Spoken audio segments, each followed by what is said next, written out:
What was your favorite Jersey Shore moment? The South Park takeoff of Snooki. Hi, I'm Andy, And I'm Roger, And welcome to The Middle, where we try to have thoughtful conversations about awkward topics. on our search to find the middle.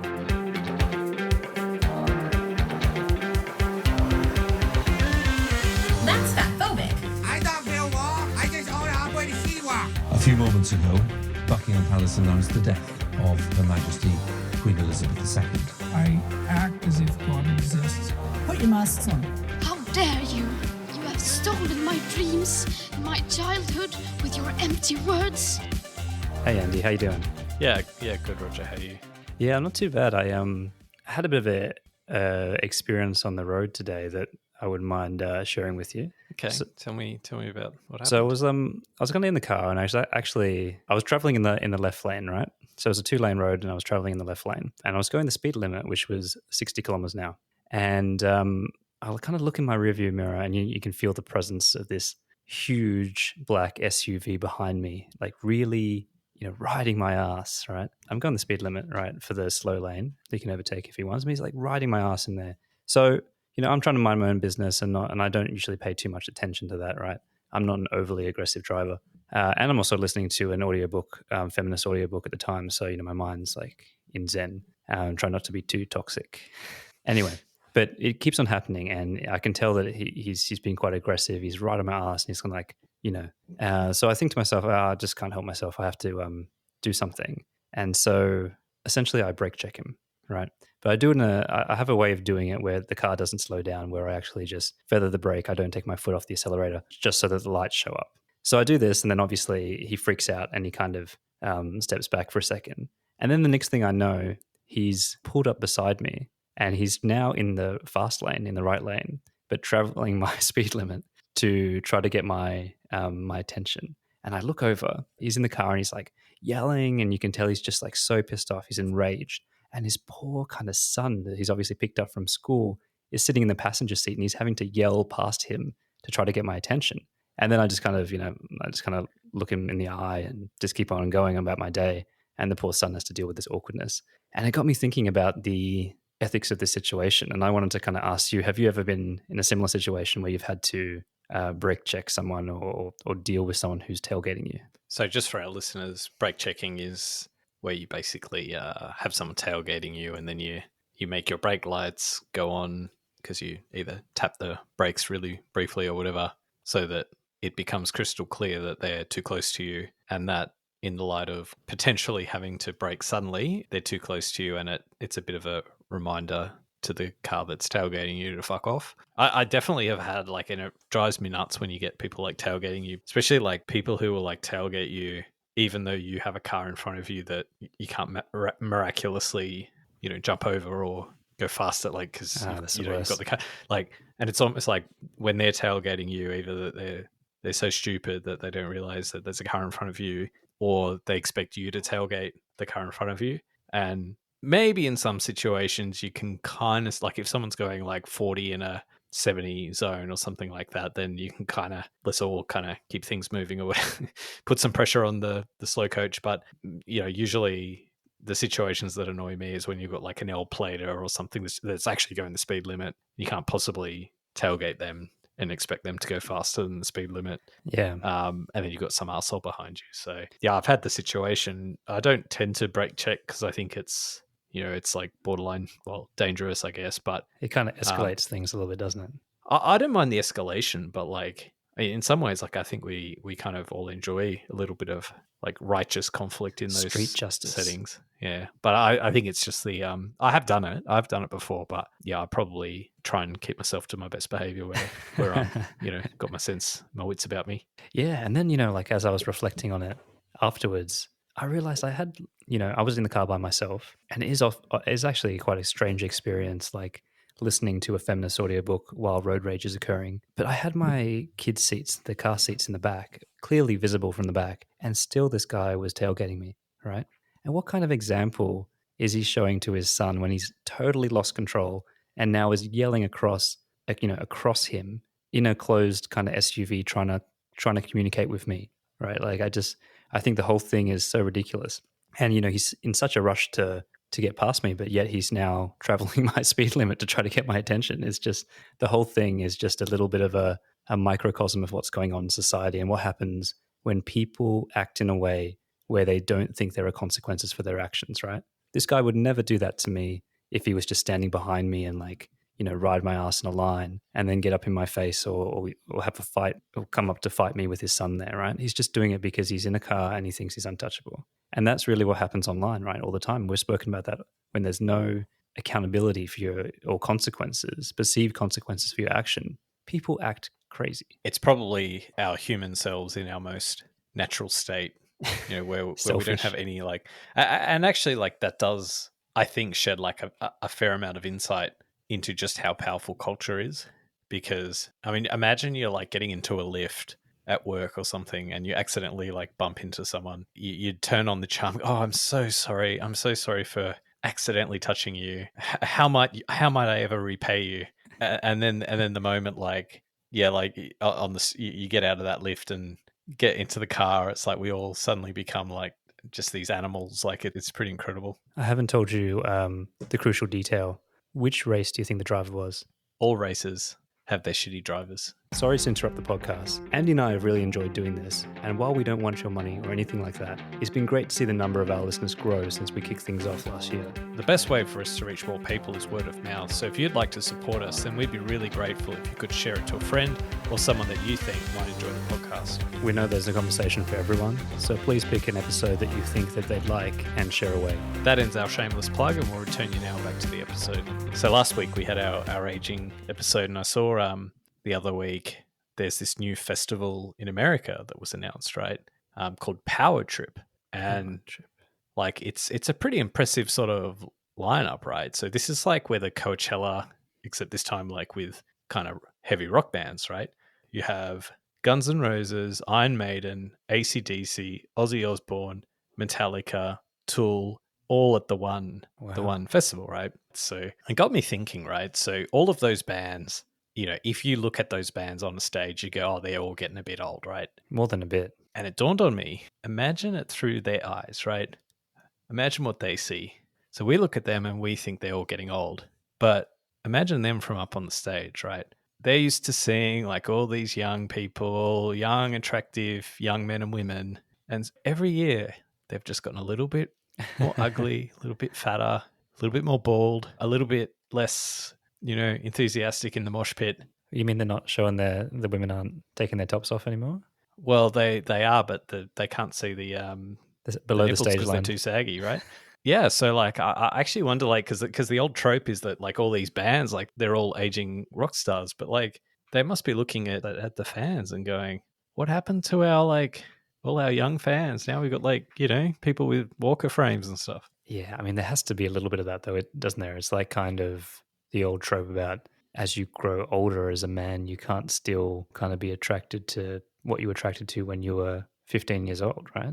So I think I think there's plenty of fans at this Power Trip festival that will give it a good crack. But you know what I mean, right? Like your relative way of dealing with age as a benchmark and stuff must change too, right? Like I'm sure they're not longing for teenage fans like they used to, right? They might not even think about it. As an aside, have you seen any of the videos of Vince Neil trying to sing Motley Crue songs in 2023? No, I haven't. So for anyone out there, like go on YouTube them. Imagine like you're out at night in a seedy, dodgy karaoke bar and like the dude who thinks he's like, the life of the party gets up and does karaoke on Girls, Girls, Girls. That's basically what Vince Neil sounds like. It's all about the vibe. So, Roger, do you watch much reality TV? You know what, Andy? My initial response to this was no. Like, I'm far above all that, that trash TV, that shameless TV. But then I kind of thought back and actually I think I have watched a fair bit of reality TV and I've either just kind of written off as something I did when I was much younger or I've not really been thinking of them as reality TV. So things like all the Master Chefs and things like that. And I think when I was younger, I did watch a season of The Jersey Shore. So classic show. Yeah, so I think I actually have watched a little bit, and I think a few of those kind of competition shows, like Nick's Top Model or things like that, right? Or the Voice, the talent shows. What about you? Yeah, actually, I do watch a fair bit of reality TV, and it's got like this reputation of being like in the gutter, right? So it's trash, right?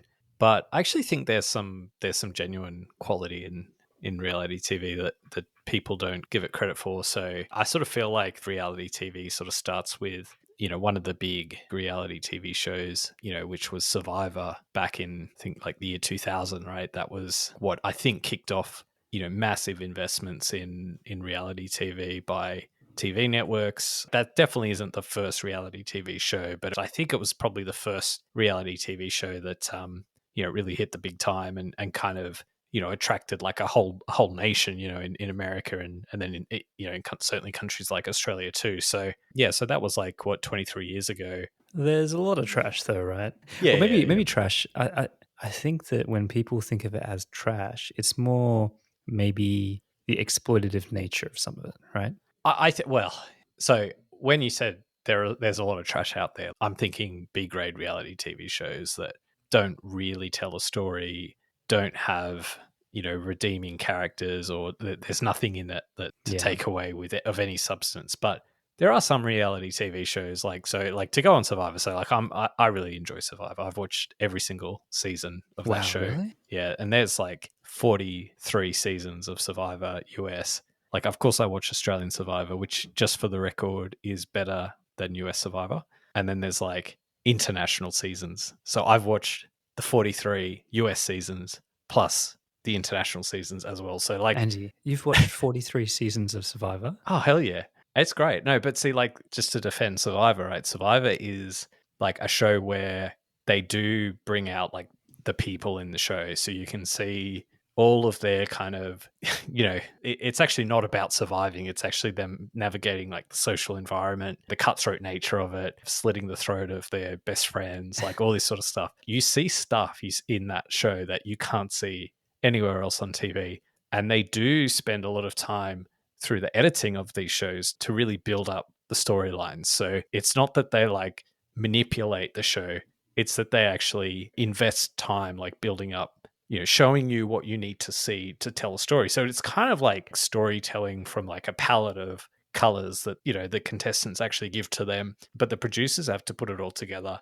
And that's where I think there is like a higher art form to some shows versus like the trashier reality TV programs. Well, I think like what's common with any new or emerging genre, or it's not new anymore, the entirety of the shows tend to get lumped together. And like you said, there is a lot of difference between a really trashy, low budget, cobbled together reality TV show and then Survivor, which is probably near the apex of the art, right? And I think that's very clear. Like, I mean, to be a fly on the wall when there was this gold rush for reality TV concepts, because, you know, it meets that intersection of really cheap and this kind of viral aspect, right? It could be a water cooler cultural phenomenon. And so I think in those heady days of the 2000s, there must be just like pictures of anything, you know, and it reminds me of that South Park episode when the robot's coming out with movie titles where it's like, how about Adam Sandler goes to an island and falls in love with a coconut, and the executive's like, I love it, I want to buy it. I just kind of feel like it's to be full of that stuff because of how cheap it is to make. But you know, you start with Survivor, and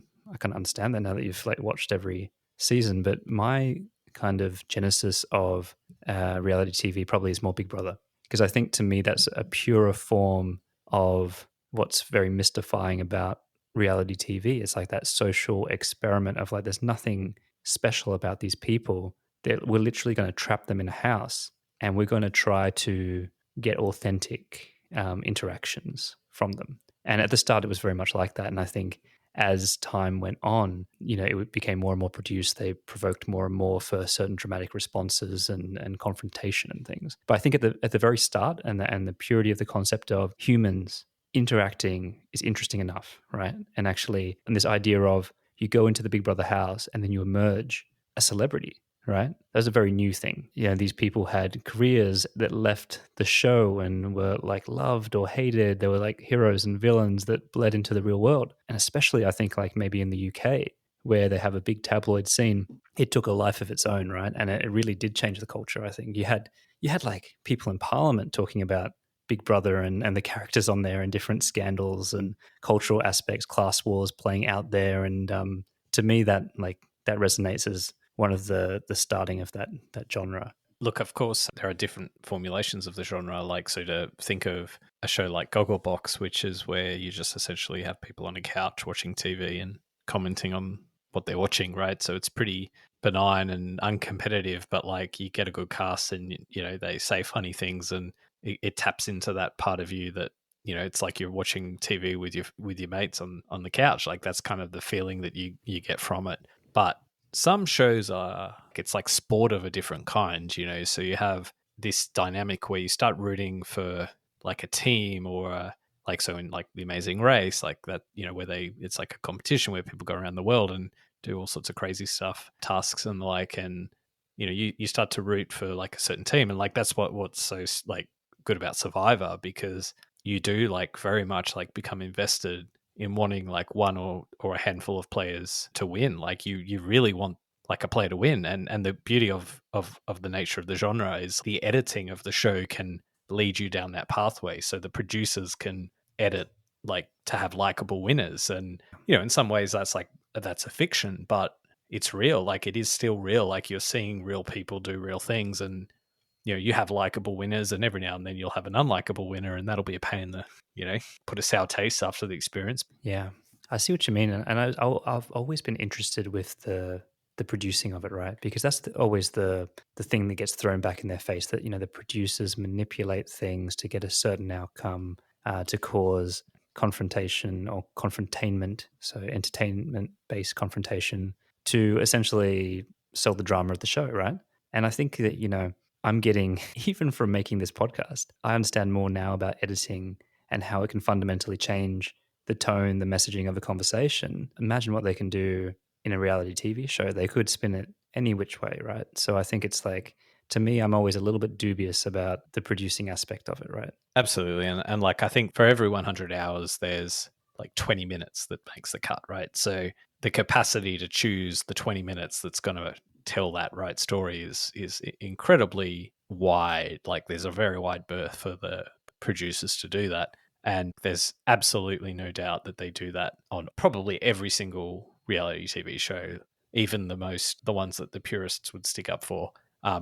Even if the producers aren't like intervening in the show itself, like they're not like deliberately, you know, kind of trying to influence the outcomes and the behavior, they're still editing the thing together.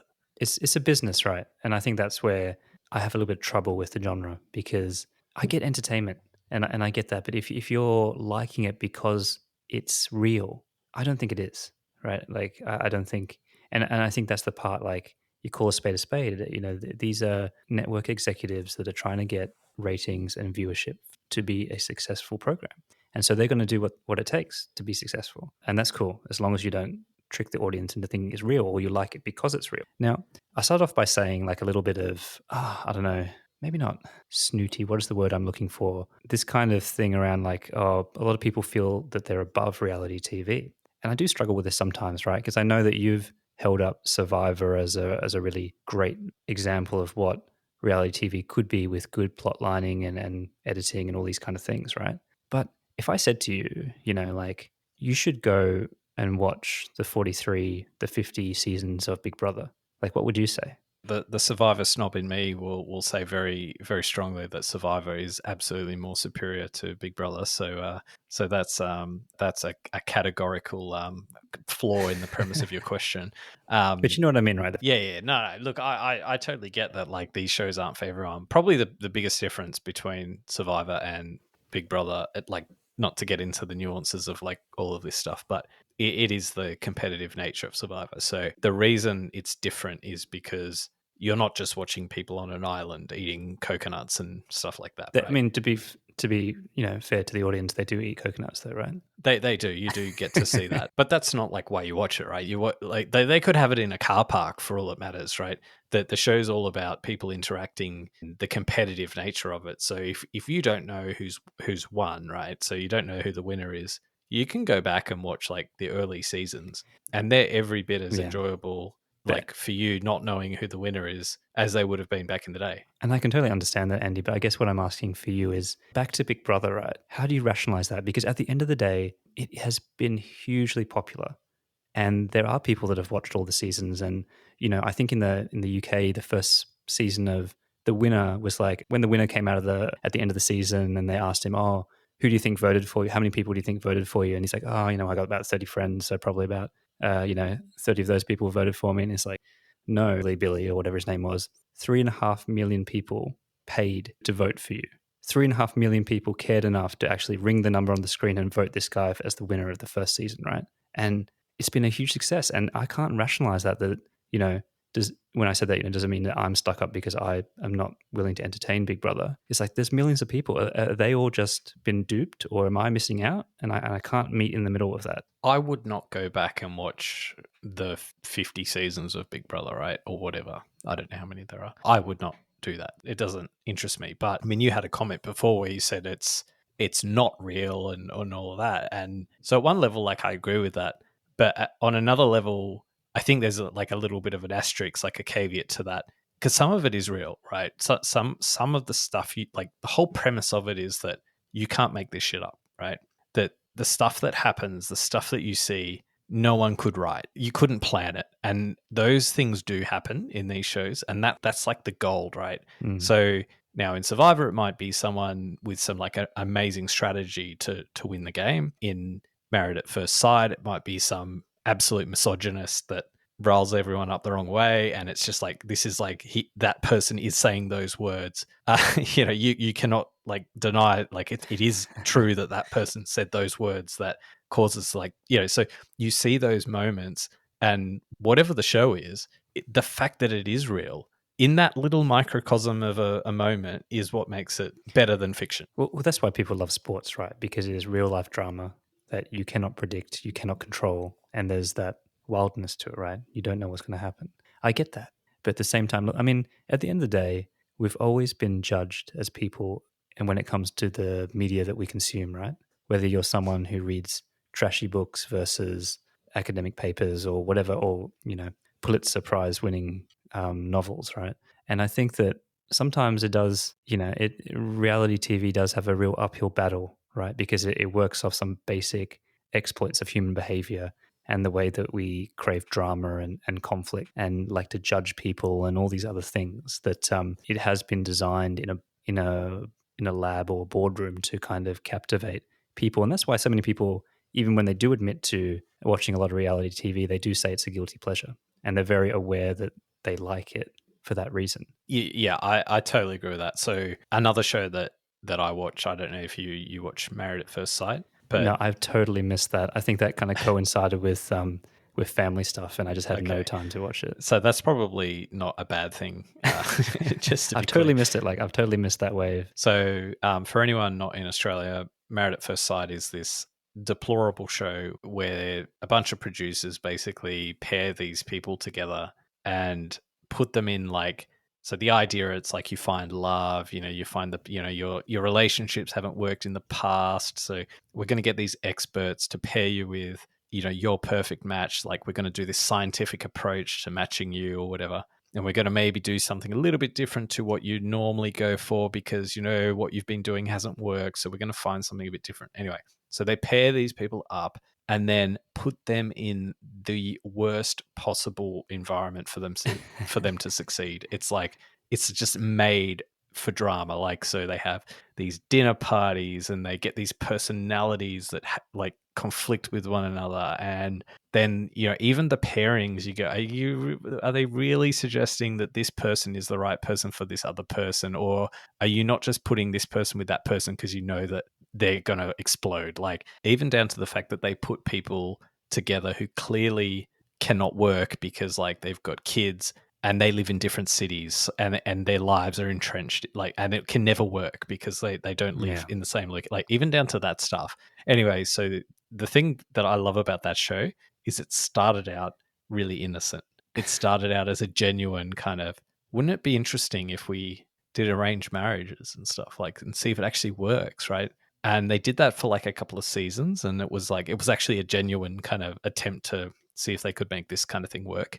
And then I think like I didn't watch like the earlier seasons of it, but I think what happened is there was like maybe season 3 or 4 or something, some like drama exploded like at some barbecue or some dinner night where the couples got together, and it just exploded. Like they just all went off like a, you know, Guy Fawkes night or something, right? And so they took exactly what you say, like what happened in that season, and they just like turned the dial up on it, even down to like as like a test, like this is really just an exercise to, you know, show your strength of commitment to the other partner. So what we're going to do is get you to rank in order the attractiveness of the other brides, and then they've got to put their actual bride in the order of attractiveness. Yeah. See what I mean by the like a race to the bottom, and then obviously trying to kind of go, okay, the entertainment versus, you know, judging the consumption of this kind of trashy stuff, right? Like, I don't know. I mean, it's just like sugary. It's going to the breakfast aisle and you know, getting that sugary cereal just because they know people will want it, right? I don't know if it's a good formula, right? If you think Survivor's like near the top, right? Regardless of genres, I suppose. What's like down the bottom? Like, what actually is the bottom? I can't remember what it was called. It was actually probably a pretty good show to watch. So I'm not suggesting it was necessarily bad TV, but like it's something that would not get made today. So what they did is they got like these guys, put them in a house and made them fawn over like this attractive woman, right? And, you know, so they had all these competitions, like a little bit like The Bachelorette, right? And so the whole premise of the show was that there was going to be a winner who, you know, that would win the heart of the Bachelorette, right? But it turns out that this attractive lady was actually a transsexual, and none of the contestants knew that. And it was like they had this like moment where like they didn't know, and then when they found out, there was like I don't know what the drama was, but that's probably close to the bottom in terms of reality TV. That's exactly what I was thinking about. There's the show that you're referring to is called "There's Something About Miriam." It's was filmed in 2003, so you know, the trans kind of movement and awareness wasn't quite what it was today, quite what it is today, rather.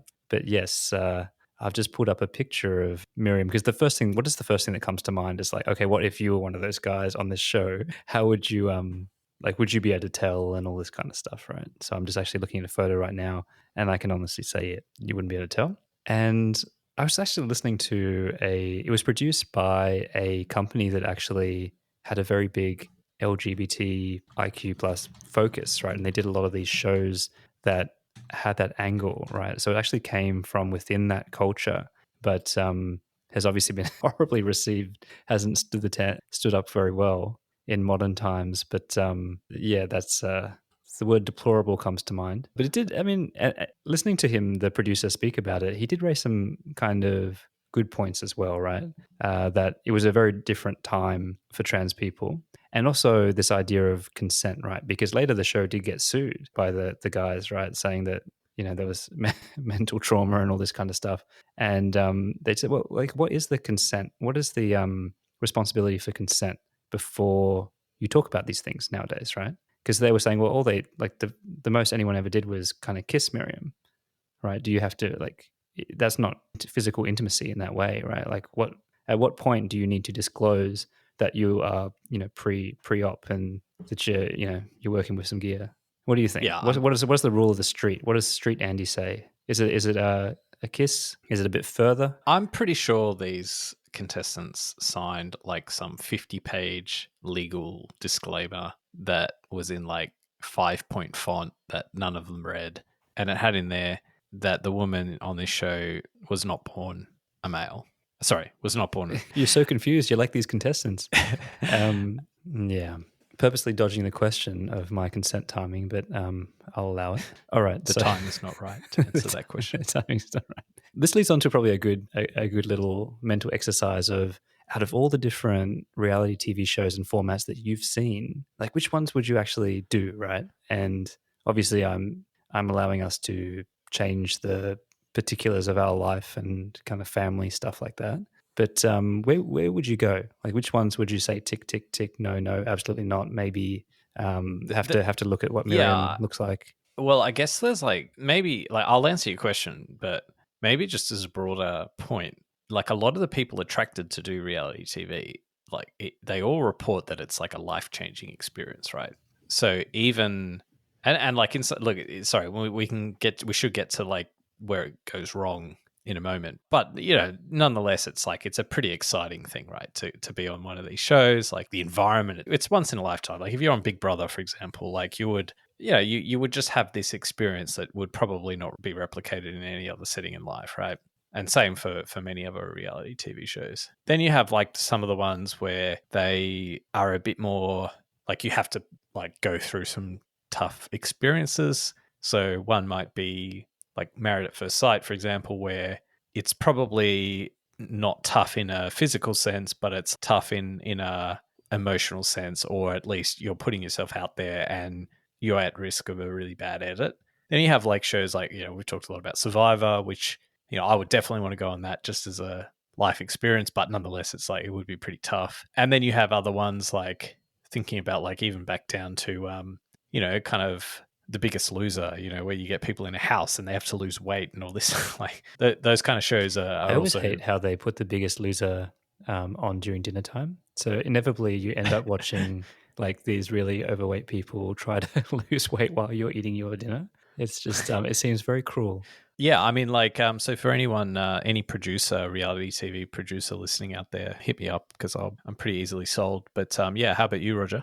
And look, I can't say all the ones that I would want to go on, I can't because they require talent. So I would obviously love to go on some of the more talent-based shows, whether it would be The Voice or MasterChef or those kind of things. I'd love to, like, those are the kind of things that I can almost get behind. And I include Survivor in that as well, those kind of things. But some of it does still seem sadistic, even, things like The Amazing Race and stuff. Yeah, that would be fun. I'd like to go on that. Yeah, that'd be good too. Although, something that I've learned from my brief episode watching of The Amazing Race is that no heterosexual relationship ever survives that. It's like that's the worst idea. You talk about like stressful situations and Married at First Sight. Amazing Race, like watching one partner try to do an activity while like the other partner's like yelling at them for doing it wrong, and the amount of raw stress. Like, oh man, you It's actually have to just do it on with that the boys, point. right? Surely. But just on that point, right?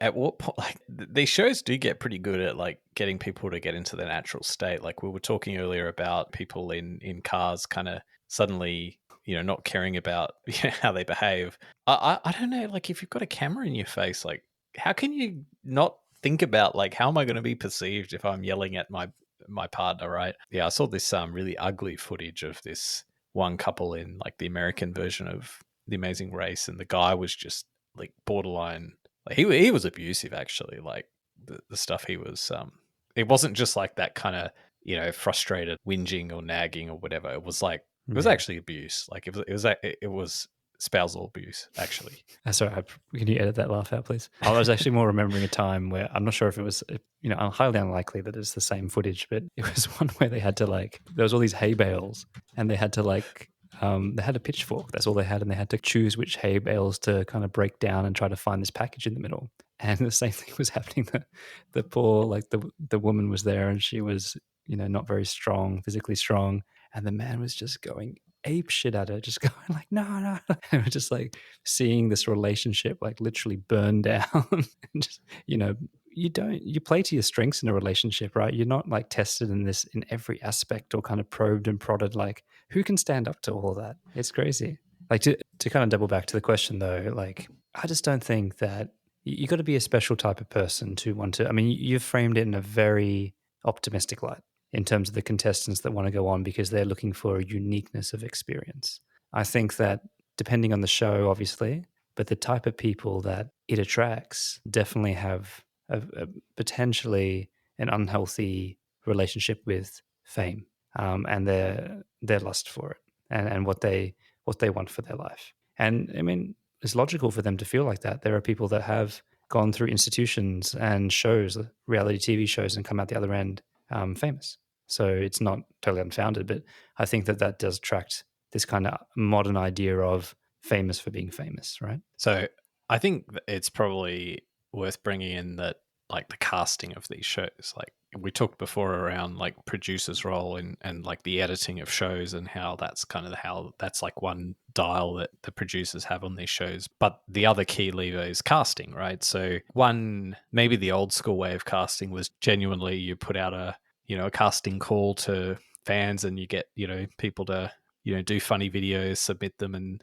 it's almost like a democratic process, like who gets on these shows. But the reality nowadays is the cast of these shows, they're not like chosen from applicants, they're sought after. Like there are casting agents who look for people who have interest, who are going to perform in front of the camera. Even on I'll just talk about Survivor because that's what I know a little bit more about. But there was like a period in Survivor where virtually every cast member of Survivor was handpicked, right? So they were either, they were actors or people who they could collect from other means, or they were friends of friends, or they were connected into some broader producers network.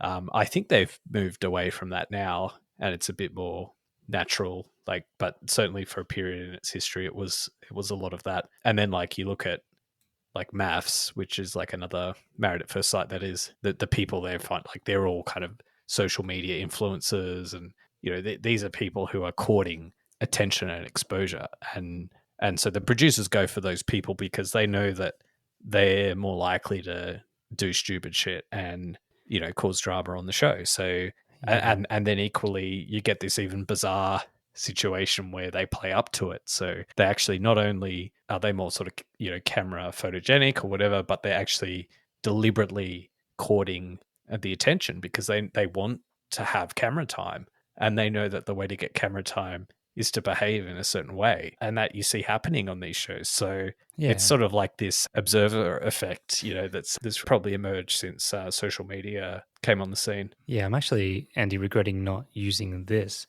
as a bit of an example of white supremacy in our racial and white privilege episode, because we have the data, right, on all of this stuff, and whether it's MAFS or perhaps something like The Bachelor, there's real diversity issues, right, that are kind of clear for everyone to see in the stats, right, that is in a controlled environment. There's hardly any non-white contestants, and the few that they do pepper in there always leave in the early weeks. So the stats are very hard on these shows, right, that it's it's made for a very kind of white audience as well. So there's a racial aspect to the diversity going on as well. And I think that we should talk about the modern model of things like MAFS, and especially things like Love Island in the UK, where it has become a bit of a finishing school for influencers, and they strike deals going into the seasons with clothing brands and producers and things, and they actually then use social media to sell it in real time as the shows are airing. And then they kind of take that career post the show as well, so that they're selling these outfits and things like that. Yeah, so it's like this really grotesque Truman Show thing where everything you see there is for sale, right? And you can buy the dress, you can buy the cup that they're using, you can buy, and not only that, but they're using things like Instagram to promote deals they have with ASOS and H&M and all these other things, right? So I think that, I just feel like everyone is getting exploited in some way when it comes to reality TV of that type. And I feel like it's trending towards that. The benefits of being on a reality TV show is definitely that whole influencer, like monetizing your kind of notoriety. And there are some that have done very, very well out of it. But maybe we can use this to pivot to like some of the really negative experiences people can have on these shows. But because like the flip side of being able to become like an influencer and making money with all these deals is that you make such a bad name for yourself on the show that you can't continue in paid employment in your career path that you had prior to going onto the show. You're reviled as like a public figure. Like people actually don't like you. They have a negative feeling about you. So you're certainly not going to get picked up as like a brand sponsor. And there are like examples where people have been on these shows and like they've turned to porn. And that's like where their market opportunity has been. Like they've lost their future career prospects. And like I think they're actually making, well, the ones I'm thinking of like have actually making like good money on like OnlyFans and stuff like that. But like, it's surprising how many ex-contestants of Married at First Sight have like jumped on the OnlyFans bandwagon. Yeah, I mean, do you consider OnlyFans porn though? Well, OnlyFans itself is a platform that's not like purely porn, but maybe softcore porn or something like that. But the one that I'm thinking of in particular is like pretty much You're like you'd have to be like splitting hairs to sort of say it's not porn. you're sounding like Bill Clinton now. You know, I didn't get a blowjob. She sucked my dick.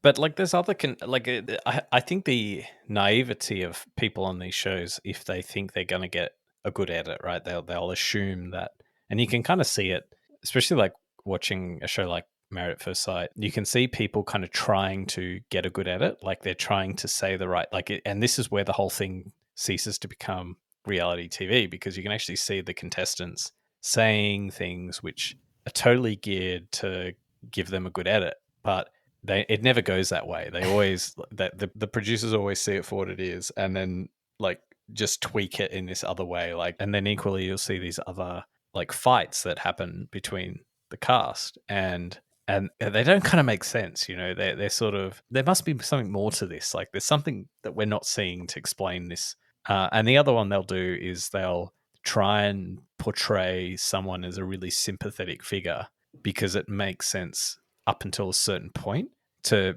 like maybe they're trying to like pile on one other person on the show for like a few episodes. Yeah. But then like a few episodes later, when that like story thread has concluded, suddenly like the whole editing shifts, and then that person that originally they were painting as like a really good guy or whatever, actually it turns out he's a fucking asshole, right? It's just that they didn't show it at that earlier period of the show because they were trying to make him look sympathetic. So it's just like you can totally see all the manipulation going on. So Andy, something I want to talk to is probably it's like the Kardashians, because I think that well, I guess it's that wave of maybe like Paris Hilton and the Kardashians, and kind of this idea in people's relationship with fame and being famous for being famous kind of thing. Have you ever watched any of the kind of Keeping Up with the Kardashians or anything of that nature? It's probably not quite the example that you're raising, but I'll say it because you said you watched it, was the Jersey Shore.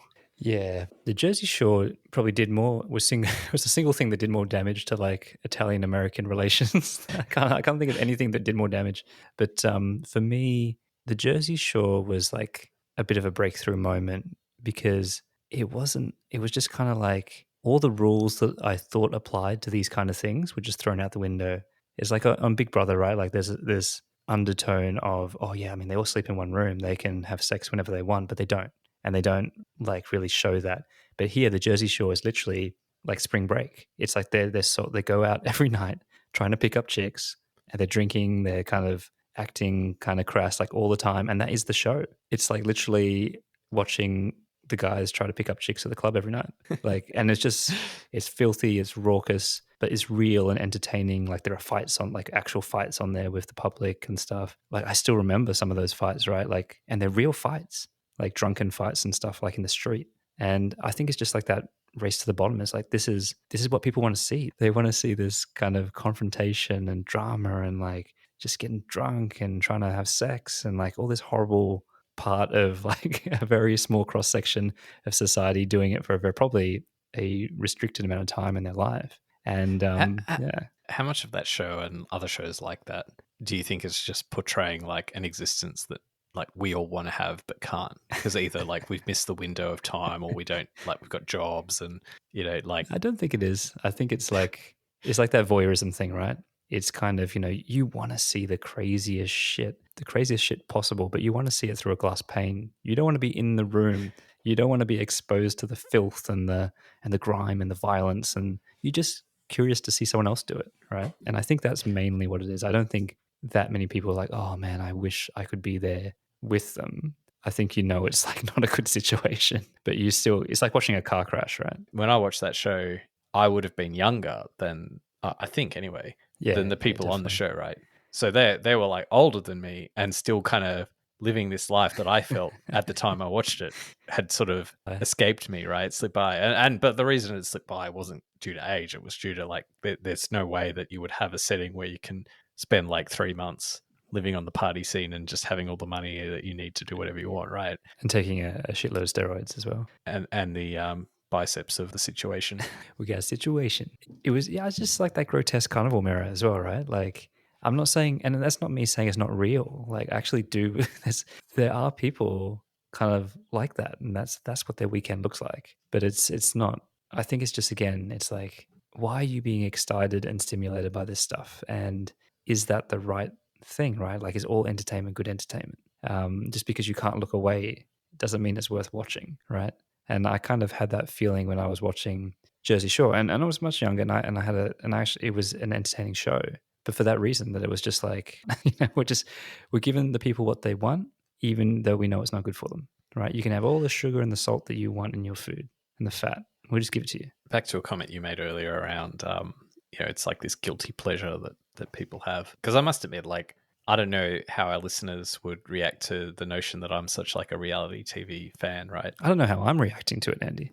I watch bloody MAFS, Survivor, like I knew all you were these a shows. Survivor right? nut, but I didn't know you watched 43 seasons, and I definitely didn't think you'd be watching like MAFS. Well, I've watched more than 43 seasons because there's at least like 10 to 15 like celebrity ones or international whatever, seasons. or ultimate. No, well, international seasons, like, so there's like, I don't know, like 7 or 8 South African seasons. There's like, Have you watched more than 10. the Physical 100? The what? The Physical 100, you know, the Asian one that's on Netflix at the moment? No, Of course, racist. I did watch Squid Game, so. And I must admit, like, I'm actually like a TV snob, right? So like, I'll only watch like the cream of the crop, whether it's Netflix or whatever. So that is like a bit of a dichotomy. Like, how do I reconcile that? Like, because I'm like really into like high caliber, like the very best of TV shows. But then I'll watch like these really terrible shows like MAFS, and I won't say Survivor's terrible because I actually think that has its merits. So in terms of reconciling that, for me, the way I think it works is that reality TV is like the filler. It's the thing that you can watch when you don't need to pay attention. I'll put a reality TV show on because it's okay if I miss something. I can miss like 3/4 of the episode and like it doesn't really matter. Like I haven't really missed anything. But you can't do that with like some of these like high caliber dramas. Like you need to like hang on. Like every word is like be crucial. really zoned in. So that's where reality TV fits into my TV palette. I just and I get it, right? Like I get it because if we switch the conversation over to food, I'm like that, right? Like I'm a kind of a bit of a food snob. I like the top shelf, but then I also love the bottom shelf. Like I love, fast food. There's not much fast food that I don't like, right? And I think they complement each other because of that. That, sometimes you just want something unpretentious and greasy and salty, And so I totally get it. But it's just the time. Like I hate this idea of TV as filler, that just because, and maybe this is pre-streaming culture, right? Like just because you had only 3 TV stations in Australia for the majority of our, adolescence, somehow you had no choice and everyone watched Big Brother or The Biggest Loser or something because that was on during prime time. And I really hate that. Like I hate that idea of it's just filling time. And then I do have trouble reconciling like the really trashy stuff that people get very, very passionate about.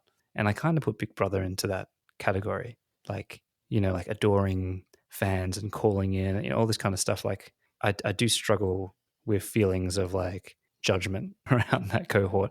And I know I'm on the minority there because it's so widely popular. Like you can't actually rise above it because you're the one that's actually the exception sometimes if you don't engage with this stuff. So what does the future look like, Andy, in your mind of where this stuff will go? Is it kind of something that will wear itself out? I mean, some of the seasons of this stuff are so long running. Like I can't believe it. I can't believe they don't change it. But where do you think it's all going, right?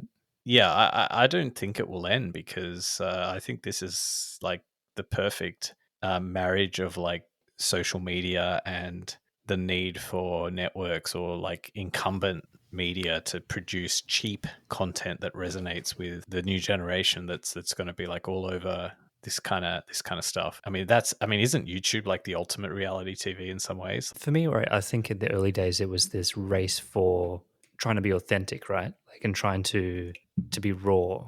But now are people a bit wiser? I think they know that that's not the only element, right? Like it's about a range of different things. I do want to talk about one offshoot that I think is really come into its own.